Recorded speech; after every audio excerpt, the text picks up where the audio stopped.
The scorching sun beat down mercilessly on the vast expanse of the Kalahari Desert as wildlife photographer Marcus Thompson adjusted his camera lens for what he hoped would be the perfect shot. He had been tracking a pride of lions for 3 days, following their movements across the harsh landscape in his modified Jeep. The temperature gauge on his dashboard read 118 degrees Fahrenheit, and even with the air conditioning running at full blast, sweat dripped steadily from his forehead onto the expensive camera equipment. Marcus had spent the better part of 15 years documenting wildlife across Africa, but this assignment was different. National Geographic had commissioned him to capture the rarely seen behavior of desert-adapted lions, a unique population that had learned to survive in one of the world's most unforgiving environments. These magnificent creatures had developed extraordinary hunting strategies and water conservation techniques that set them apart from their savanna cousins.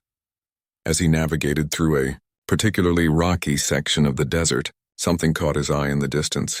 Through his binoculars, he could make out what appeared to be a large golden form, lying motionless near a cluster of scraggly acacia trees.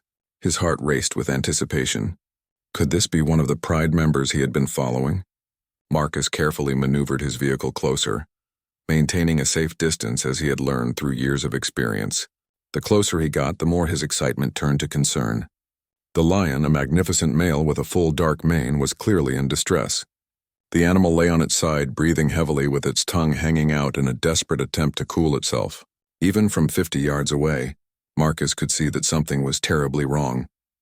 Through his telephoto lens, Marcus observed the lion more closely. The animal's ribs were visible through its tawny coat, indicating severe dehydration and starvation. Its eyes, usually bright and alert, appeared glassy and unfocused. Most alarming of all, Marcus noticed what appeared to be a thick metal cable wrapped around the lion's rear leg, cutting deep into the flesh. The wire had created a severe wound that had become infected, leaving the magnificent predator unable to hunt or even walk properly. Marcus faced an immediate dilemma that would challenge everything he believed about wildlife photography ethics. The cardinal rule of his profession was simple: never interfere with nature, no matter how heartbreaking the scene might be. Photographers were meant to document reality, not alter it. He had witnessed countless acts of predation, disease, and natural death throughout his career, always maintaining his role as an objective observer. But this situation was different.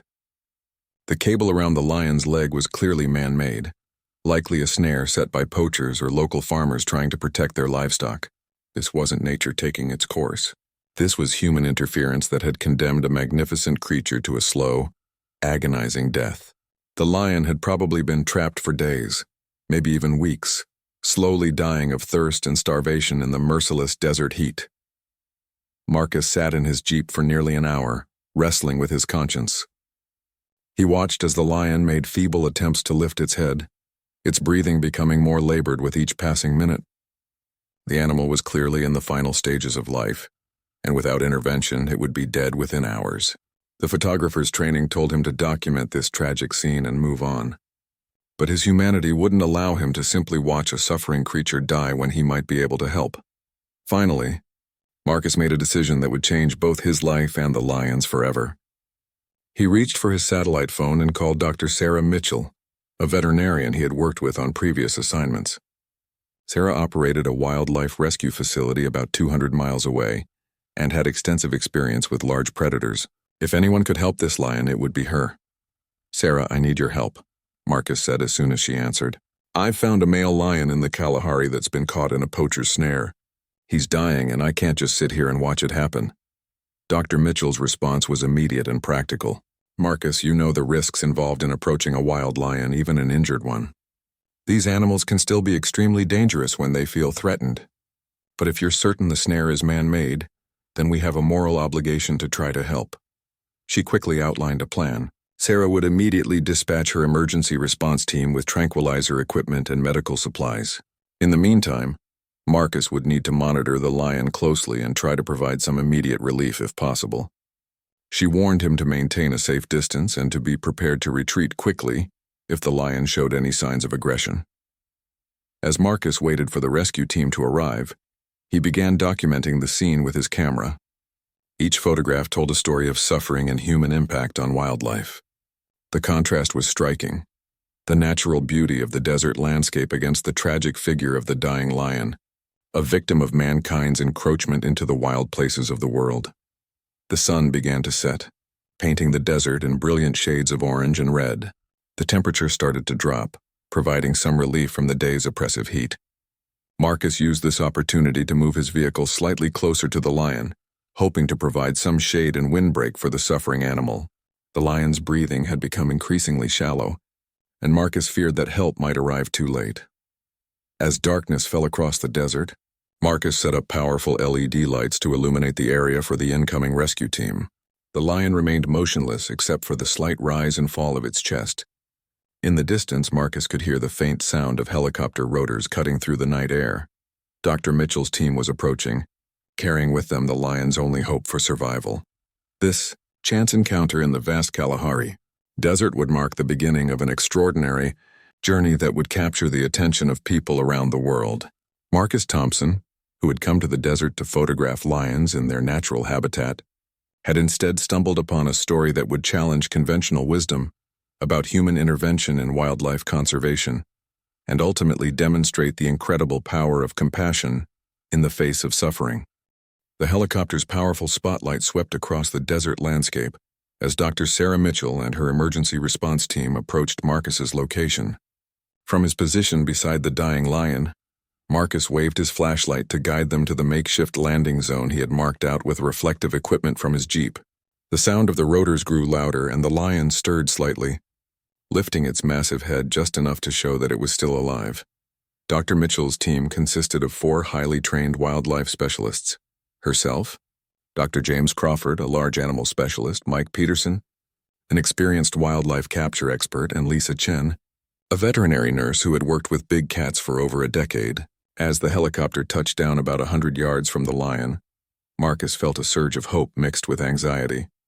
Time was running out, and everyone knew that the next few hours would determine whether this magnificent creature would live or die. The team moved quickly but cautiously toward the lion, carrying specialized equipment including a tranquilizer gun, portable X-ray machine, surgical instruments, and emergency medical supplies. Dr. Mitchell approached Marcus first, studying the lion through her binoculars to assess the situation. Even in the artificial light, she could see the severity of the animal's condition. The wire snare had cut so deeply into the lion's leg that infection had spread throughout the limb, and the animal's overall condition suggested severe dehydration and malnutrition. "We need to work fast," Dr. Mitchell told her team. "This lion is in critical condition, and we may only have one chance to save him. Mike, I need you to position for a clean tranquilizer shot. Lisa, prepare the IV fluids and antibiotics. James, get the surgical kit ready in case we need to amputate the leg." The tranquilization process required extreme precision. Too little medication, and the lion could wake up during treatment, potentially injuring the veterinary team. Too much, and the animal's already weakened system could shut down completely. Mike Peterson had over 20 years of experience with large predators, and his hands remained steady as he loaded the tranquilizer dart with a carefully calculated dose of immobilizing drugs. The lion barely reacted as the dart struck its shoulder. Within minutes, the powerful predator that had once ruled vast territories was unconscious, its breathing deep and regular under the influence of the anesthetic. Dr. Mitchell and her team moved in immediately, working with the efficiency of a well-rehearsed surgical unit. The wire snare had been wrapped around the lion's right rear leg, just above the ankle joint. Over time, the animal's struggles to free itself had only tightened the cable, cutting through skin, muscle, and nearly reaching the bone. The wound was severely infected, with visible signs of gangrene setting in around the edges. The smell was overwhelming, even in the open desert air. "This is worse than I thought," Dr. Mitchell muttered as she examined the wound more closely. "The infection has spread significantly, and there's extensive tissue death. We're looking at a possible amputation if we can't control the infection." While Dr. Mitchell worked on cleaning and examining the wound, Lisa Chen established an intravenous line to begin fluid replacement therapy. The lion was severely dehydrated, having been unable to travel to water sources for what appeared to be several weeks. His body temperature was dangerously low, and his pulse was weak and irregular. Dr. Crawford began a full physical examination of the lion, checking for other injuries or health issues that might complicate treatment. he discovered several other concerning problems. The lion's teeth showed signs of excessive wear, suggesting he had been struggling to hunt effectively even before becoming trapped in the snare. Several old scars indicated previous encounters with humans or other threats, and his overall body condition suggested that life in the desert had been challenging long before this recent crisis. The most critical decision facing the team was whether to attempt to save the infected leg or to amputate it immediately. An amputation would eliminate the source of infection, but would leave the lion permanently disabled, making survival in the wild nearly impossible. Attempting to save the leg was risky, as the infection could spread to other parts of the body and prove fatal. After careful consideration and consultation with wildlife experts via satellite phone, Dr. Mitchell decided to take the more aggressive approach of trying to save the leg. She began by carefully cutting away the wire snare, which had become embedded so deeply in the tissue that it required surgical removal. The process was painstaking, as each movement had to be precise to avoid damaging healthy tissue or major blood vessels. Once the snare was removed, the full extent of the damage became apparent. The wire had cut completely through several layers of muscle and had damaged tendons and ligaments. However, the major bones appeared to be intact, and there was still some healthy tissue that could potentially heal with proper treatment. Dr. Mitchell began the process of debriding the wound, removing all dead and infected tissue to give the healthy parts a chance to recover. This required removing substantial amounts of muscle and skin, leaving a large open wound that would take months to heal properly. She irrigated the area with sterile solution and applied powerful antibiotics directly to the tissue. The surgery continued for over 3 hours, with the team working by portable LED lights that had transformed the desert into a makeshift operating room. Marcus documented the entire process, capturing images that would later help wildlife organizations understand the impact of human activities on desert predators. As dawn began to break over the Kalahari, the medical team completed their initial treatment. The lion's leg had been saved, at least for now, but his recovery would require weeks of intensive care and rehabilitation. The question remained, where could a wild lion receive such extended treatment, and what would happen to him if he survived? Dr. Mitchell made another crucial decision that would shape the lion's future. Rather than attempting to treat him in the wild, where infection and other threats could prove fatal, she decided to transport him to her wildlife rehabilitation facility. This meant the lion would need to be kept in captivity for several months, while his injuries healed and his strength returned. The helicopter was too small to transport the unconscious lion, so Dr. Mitchell called for a larger aircraft that could accommodate the animal and the necessary life support equipment. As they waited for transportation, the team continued monitoring the lion's vital signs and adjusting his medication as needed. Marcus stood back and watched as the sun rose over the desert, illuminating the scene where a dying lion had been given a second chance at life. He knew that this was only the beginning of a long and uncertain journey, but for the first time in days, he felt genuinely hopeful about the animal's prospects for survival.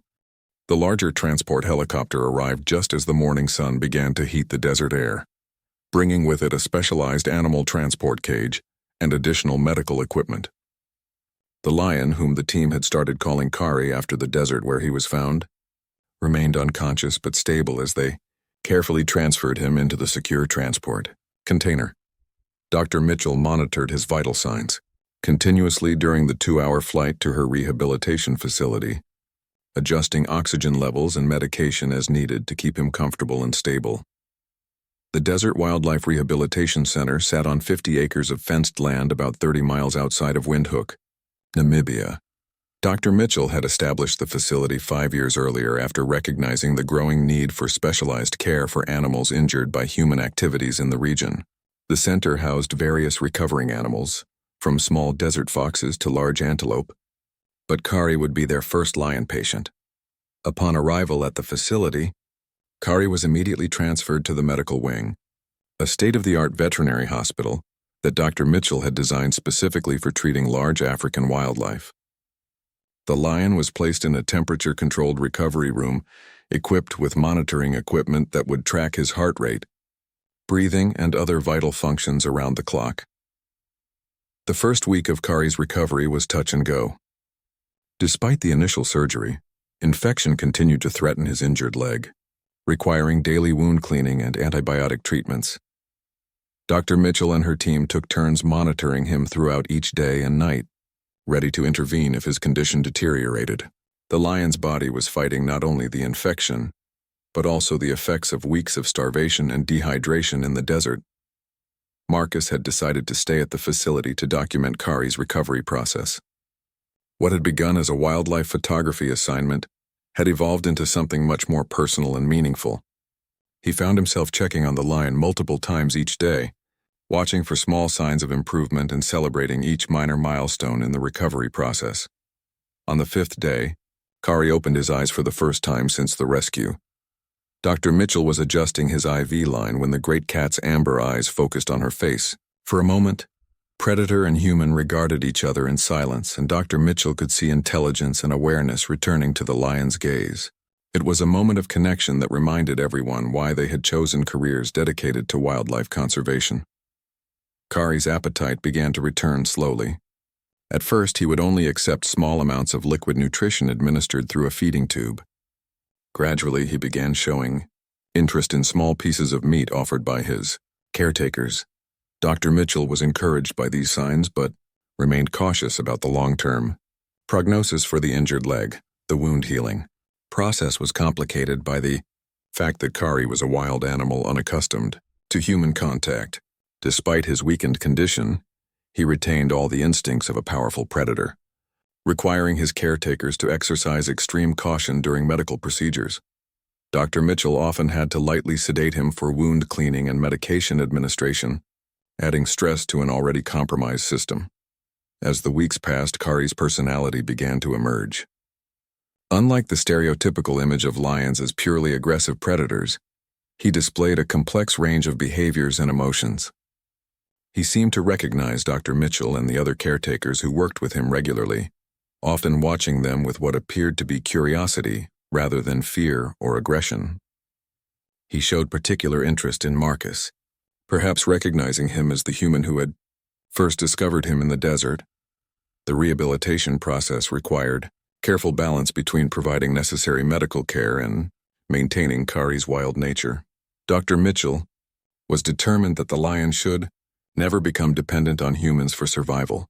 Every aspect of his treatment was designed with the ultimate goal of returning him to the wild, though whether that would be possible with his injured leg remained uncertain.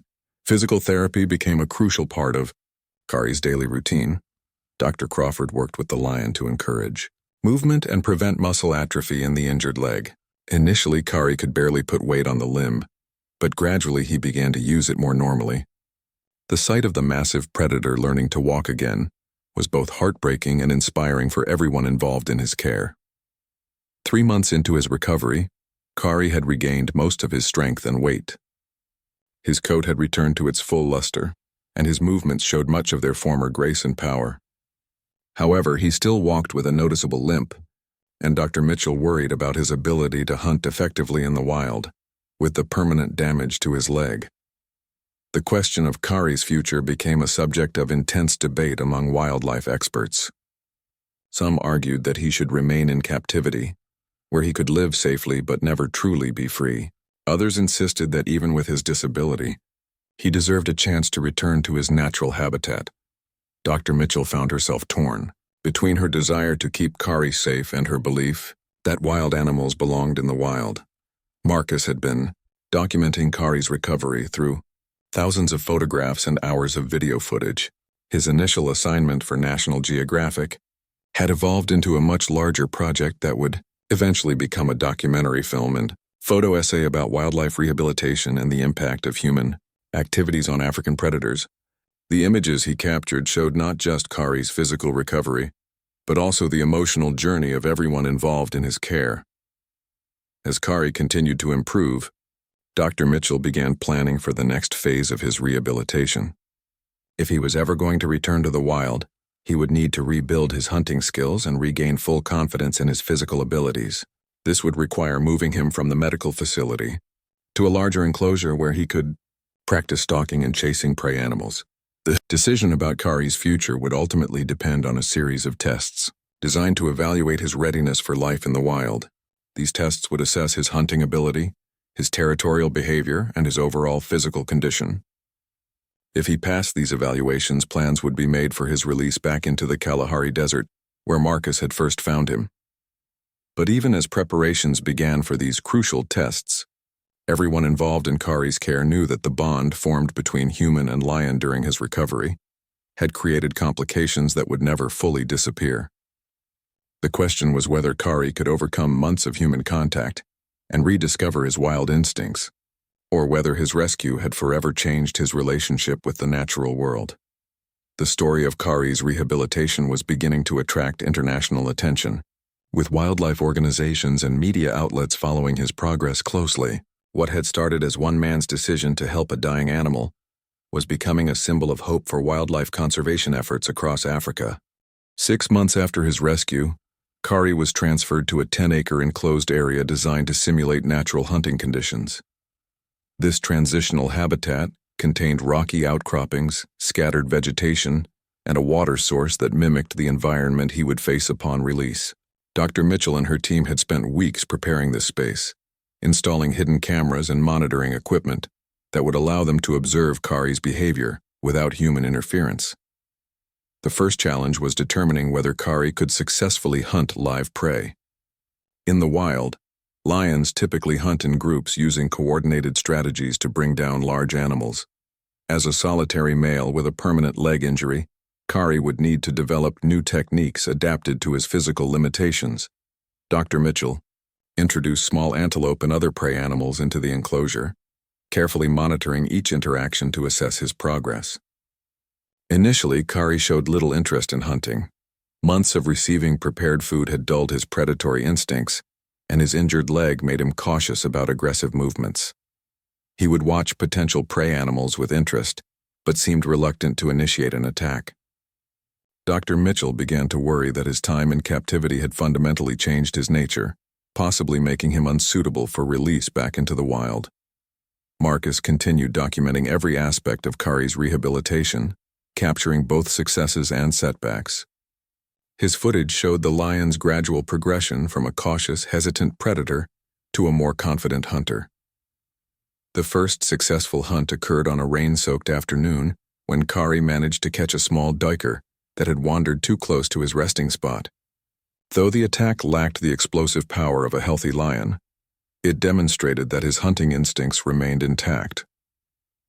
As Kari's confidence grew, so did his success rate. He learned to compensate for his injured leg by developing new stalking techniques that relied more on patience and stealth than on speed and power. His hunting style became more methodical, requiring him to position himself more carefully and choose his targets more selectively. These adaptations gave Dr. Mitchell hope that he might be able to survive in the wild despite his physical limitations.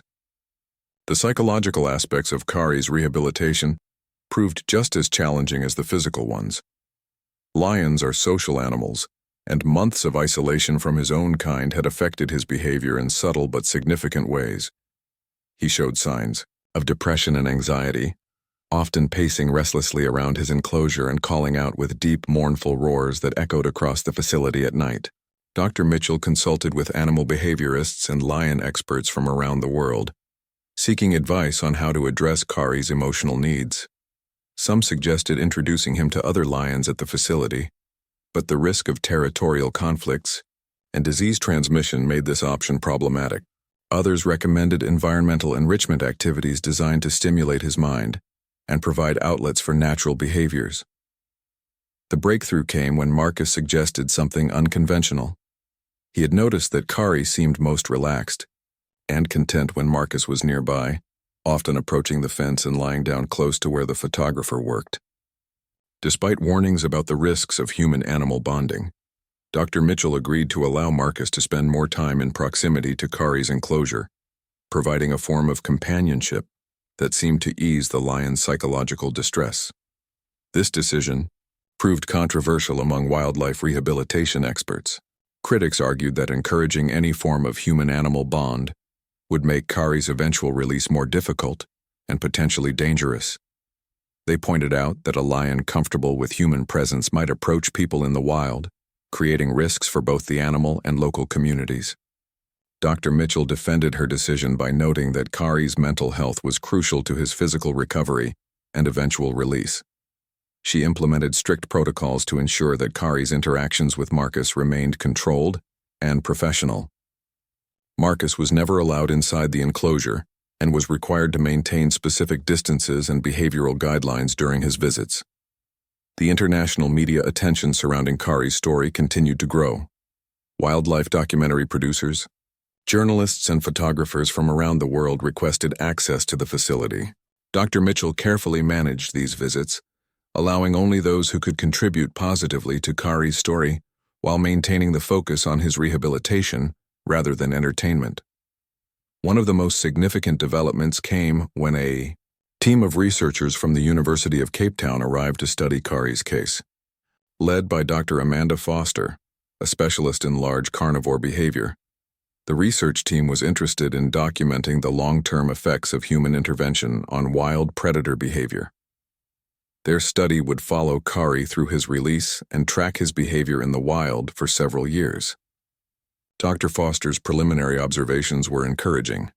Despite months in captivity, Kari retained most of his natural behaviors and instincts. His hunting success rate in the enclosed environment was approaching levels that would be sustainable in the wild, and his physical condition continued to improve. Most importantly, he showed no signs of the learned helplessness that sometimes affected animals after extended periods in human care. The research team also conducted detailed medical examinations to assess the long-term prognosis for Kari's injured leg. Advanced imaging techniques showed that while the leg would never fully heal, the remaining damage was unlikely to worsen significantly. The bone structure remained stable, and the surrounding muscles had adapted to compensate for the injured areas. As Kari's first anniversary in captivity approached, Dr. Mitchell began making preliminary plans for his release. The process would require careful coordination with government wildlife agencies, local communities, and conservation organizations. The release site would need to be carefully selected to provide adequate prey populations while minimizing contact with human settlements. However, new challenges emerged as the release date approached. Satellite tracking data from wild lion populations in the region showed that territorial boundaries had shifted during Kari's absence. The area where he had originally been found was now occupied by a different pride, making his return to that specific location impossible. Dr. Mitchell would need to identify alternative release sites that could support a solitary male lion with hunting limitations. The selection of an appropriate release site became a complex logistical and scientific challenge.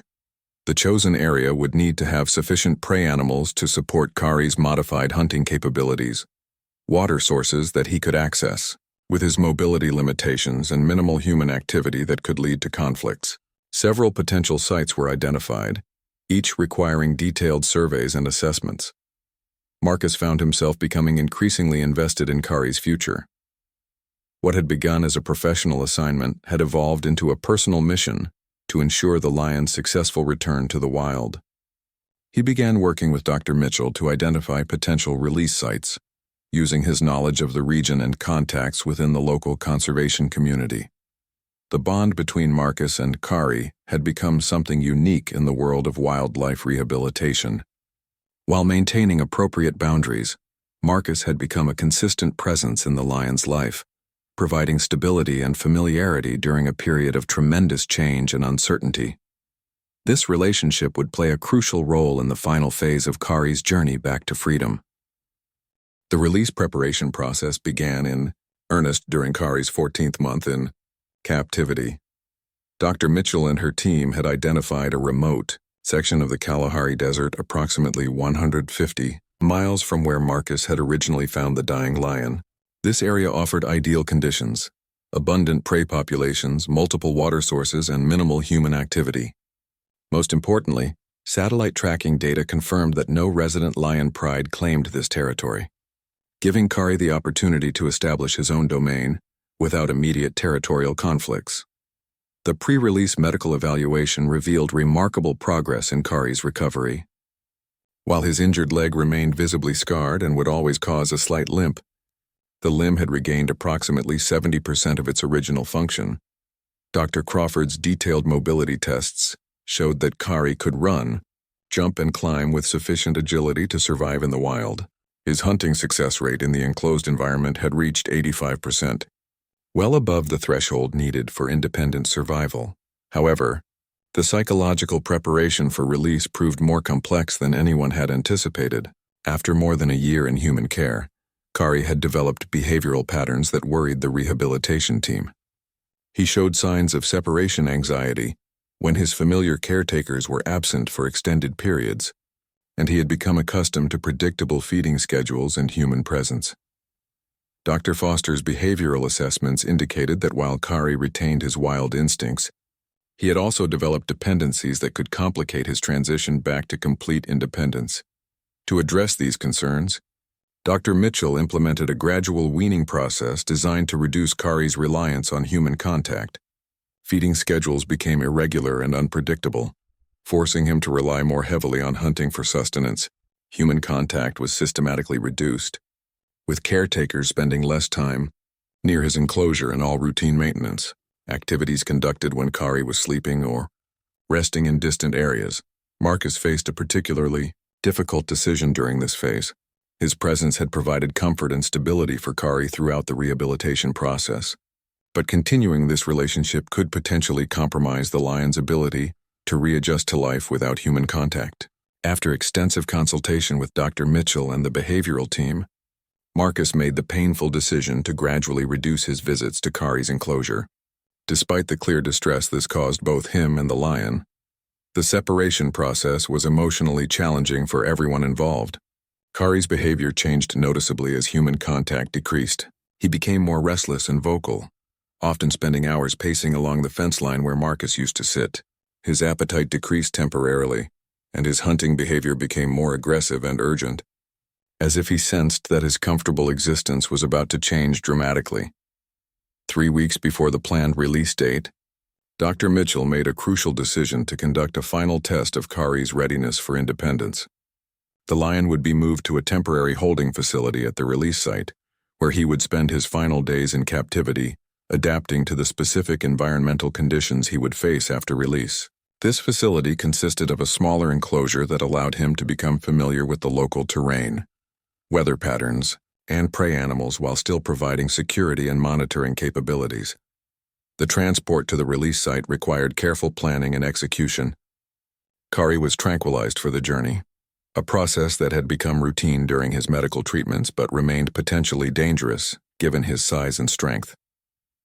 The specialized transport vehicle was equipped with climate control, monitoring equipment, and emergency medical supplies to ensure his safety during the 6-hour journey across increasingly remote desert terrain. Marcus accompanied the transport team, documenting this crucial phase of Kari's journey. The contrast between the lion's current condition and his near-death state 15 months earlier was striking. Where once lay a dying, emaciated animal, now rested a powerful predator with gleaming coat and well-developed muscles. The transformation was testament to the dedication and expertise of the rehabilitation team, but the ultimate test of their success would come only after Kari's release. The temporary holding facility at the release site was situated on a rocky outcropping that provided excellent views of the surrounding desert landscape. From this vantage point, Kari could observe the movement patterns of local wildlife, identify water sources, and begin to understand the territorial dynamics of his new environment. The facility was designed to be completely removed after his release, leaving no trace of human presence that might affect his behavior or that of other wildlife in the area. During his week at the release site, Kari's behavior underwent noticeable changes. The familiar sounds and scents of the Kalahari Desert seemed to awaken something deep within him. His posture became more alert and focused, his movements more purposeful and predatory. For the first time since his rescue, he began to display the full range of territorial behaviors typical of a wild male lion, including scent marking, roaring sessions that echoed across the desert, and intense observation of potential prey animals. Dr. Foster's final behavioral evaluation confirmed what everyone hoped to see. Kari was psychologically ready for release. His responses to environmental stimuli had returned to normal wild patterns, and his dependency behaviors had diminished significantly. Most importantly, he showed no signs of seeking human attention or comfort, indicating that his wild instincts had successfully reasserted themselves. The release procedure was planned for dawn, when environmental conditions would be optimal, and wildlife activity would be at natural peak levels. The timing was crucial not only for Kari's safety, but also for maximizing his chances of establishing territory and finding prey during his first critical days of freedom. Dr. Mitchell and her team would monitor his initial movements using satellite tracking equipment, but their goal was to minimize any further human intervention unless absolutely necessary for his survival. The night before the release, Marcus sat near Kari's temporary enclosure one final time. The lion rested peacefully, seemingly unaware that his long journey back to freedom was about to reach its culmination. In the distance, the sounds of the desert night created a symphony of calls, rustles, and movements that would soon become the soundtrack of Kari's daily existence. As the first light of dawn began to illuminate the eastern horizon, Dr. Mitchell and her team made final preparations for what would either be the triumphant conclusion of an extraordinary rehabilitation success story or the beginning of an uncertain new chapter in the life of a lion who had been forever changed by his encounter with human compassion, the moment that would determine whether 15 months of dedicated care and scientific expertise had truly saved. Kari's life was finally at hand. Everything that had brought them to this point had led to this single, crucial decision. Would opening the gate to Kari's enclosure represent freedom, or merely the beginning of a different kind of struggle for survival? The release began at precisely 6:15 a.m. as the first rays of sunlight painted the Kalahari Desert in shades of gold and amber. Dr. Mitchell operated the remote release mechanism from a concealed observation post located 500 yards from Kari's temporary enclosure. The heavy gate swung open silently, providing the lion with his first opportunity to walk freely in the wild after 15 months of captivity. For several minutes, Kari remained motionless inside the enclosure, as if uncertain about this sudden change in his circumstances. He approached the open gate cautiously, sniffing the air and scanning the landscape beyond. Marcus, positioned with his camera equipment at a safe distance, held his breath as he watched through his telephoto lens. This moment represented the culmination of everything they had worked toward, but it also marked the beginning of Kari's greatest challenge, surviving on his own in one of the world's most unforgiving environments. Finally, with deliberate steps that showed only the slightest trace of his old injury, Kari walked through the gate and into freedom. He paused just outside the enclosure, lifting his magnificent head to scent the morning air. For the first time in over a year, he was truly free to choose his own direction, to hunt when and where he pleased, and to live according to his own instincts rather than human schedules and care. The lion's first movements as a free animal were methodical and purposeful. He began walking in a wide circle around the release site, carefully investigating his new territory. His movements showed none of the hesitation or confusion that rehabilitation experts sometimes observed in released animals. Instead, Kari displayed the confident, measured behavior of a predator reclaiming his natural role in the ecosystem.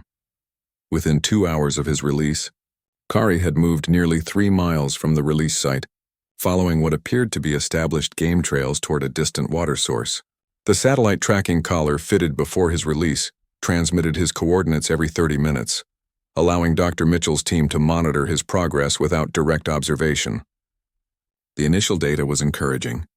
Kari was moving purposefully and covering ground at a pace that suggested confidence in his physical abilities. The first major test of Kari's survival skills came on his second day of freedom. The tracking data showed that he had spent several hours in stationary position near a watering hole, frequented by small antelope and other prey animals. When the research team investigated the area the following day, they found clear evidence of a successful hunt. The remains of a young springbok and signs of feeding behavior that indicated Kari had made his first independent kill since his rescue. Dr. Foster analyzed the hunting site extensively, looking for clues about Kari's adapted hunting techniques. The evidence suggested that he had used his injured leg more cautiously than a fully healthy lion might, but had compensated effectively by utilizing terrain features and patient stalking methods. Most importantly, the kill showed that he could obtain sufficient nutrition to maintain his strength and condition without human assistance. Over the following weeks, The satellite tracking data revealed encouraging patterns in Kari's behavior. He established a territory covering approximately 15 square miles, centered around reliable water sources and areas with high prey density. His movement patterns showed that he was learning to navigate his new environment efficiently, developing knowledge of seasonal changes in prey availability, and adjusting his hunting strategies accordingly.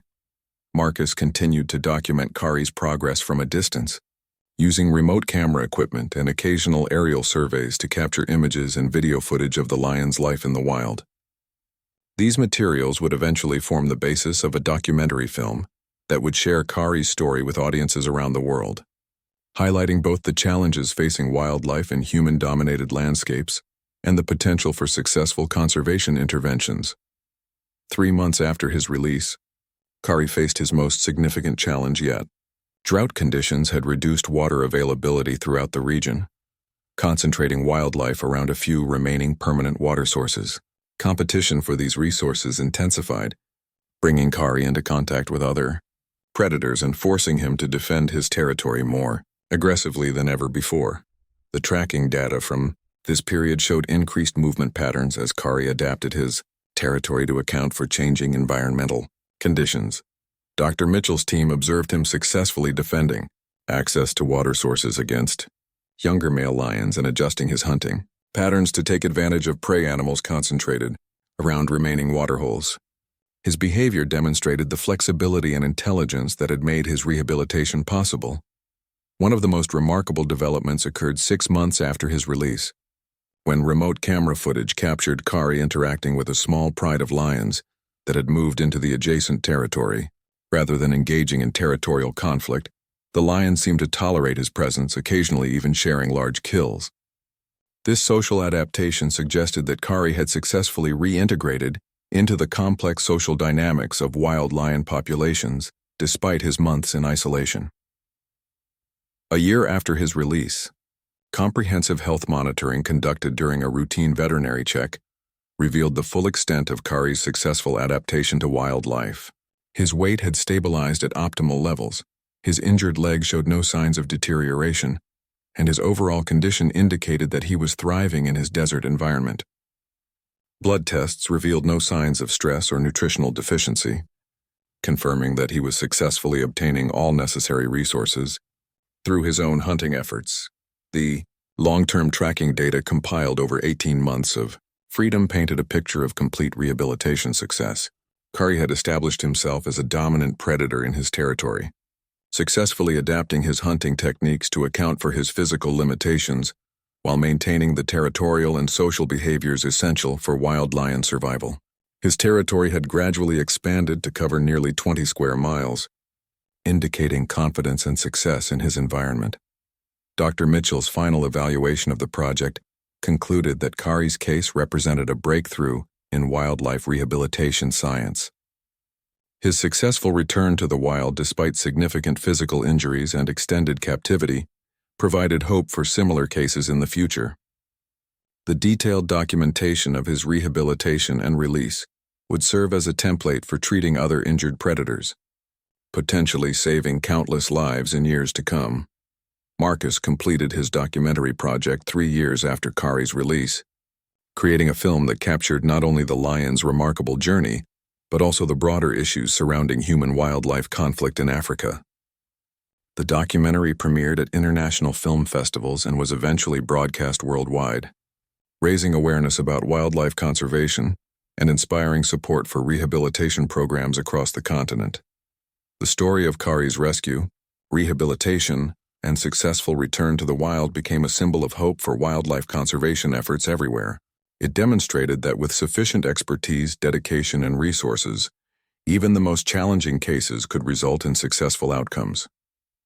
More importantly, it showed that human intervention, when carefully planned and executed, could help heal some of the damage caused by human activities in the natural world. 5 years after Marcus first found a dying lion in the Kalahari Desert, Kari continued to thrive in his territory, a living testament to the power of compassion, scientific expertise, and unwavering determination to right the wrongs inflicted upon the natural world. His story had indeed become the miracle that the world had witnessed, proving that sometimes, against all odds, it is possible to save a life and restore the balance between humanity and nature.